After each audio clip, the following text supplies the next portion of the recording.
And from the national headquarters of RT America in our nation's capital, hello again, everybody. I'm Rick Sanchez, and here we go. Tonight, the U.S. military is being investigated for what is being described as a friendly fire incident that has resulted in the deaths of 5 Afghan troops. In other words, we may have accidentally killed 5 of the guys who are fighting on our side against the Taliban. This is the type of story that in the past, or at least in past wars, could turn public sentiment here in the United States against the war.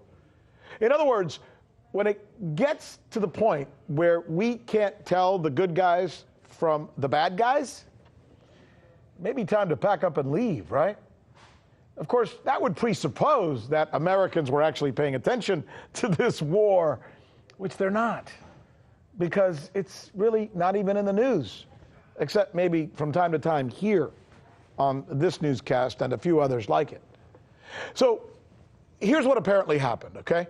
The Afghan soldiers saw a convoy coming toward them, and they thought it was the Taliban. So they shot at it. Turns out it was not the Taliban. It was our guys. It was U.S. troops, right? So why did the U.S. troops not just simply take cover, right?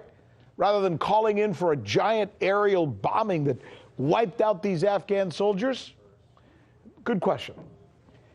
So, according to the Military Times, U.S. forces killed the 5 individuals because they thought that they were Taliban soldiers. They were dressed up to look like Afghan army regulars. So, in other words, that the Taliban was in disguise. They say the Taliban frequently does this, by the way. When they kill Afghan soldiers, they take their uniforms and then they wear it. And the U.S. troops are saying, according to the Military Times, well, they thought they were Taliban guys dressed as Afghan regulars, and that's why they blew them up, killed them all. This is the news with Rick Sanchez, where it's time to take a serious look at what is really going on in Afghanistan, because it's also time to do news again. John Jordan is a former naval intelligence officer who joins us now to talk about what's going on here. John, let me start with this. What is it about this incident that you think either you want to know or we should know? What's your take on this thing? Well, clearly there was a communications breakdown, and that's going to be investigated thoroughly. The Afghan National Army outpost, which initially precipitated the incident, saw a convoy that was darkened. And keep in mind, this has been what's been underreported here is that Taliban attacks have been done by darkened convoys. And this particular outpost was warned that an attack was between possible and likely at this place. Oh, God. So in comes the convoy, a combination of American troops and Afghan national troops, darkened, and the outpost mistook it and fired upon it. The American troops had a forward air controller, or the ability to direct an precision airstrike onto the outpost, resulting in the deaths. But what we really want to find out is, where did the communications break down here in this unfortunate incident? Well, you know what bothers me a little bit about this, and I don't know. Listen, you're much more of an expert on this kind of thing than I am, certainly, but. You know, I do remember reading about past wars where it's turned into guerrilla warfare, and it's all about just trying to figure out who's who, right?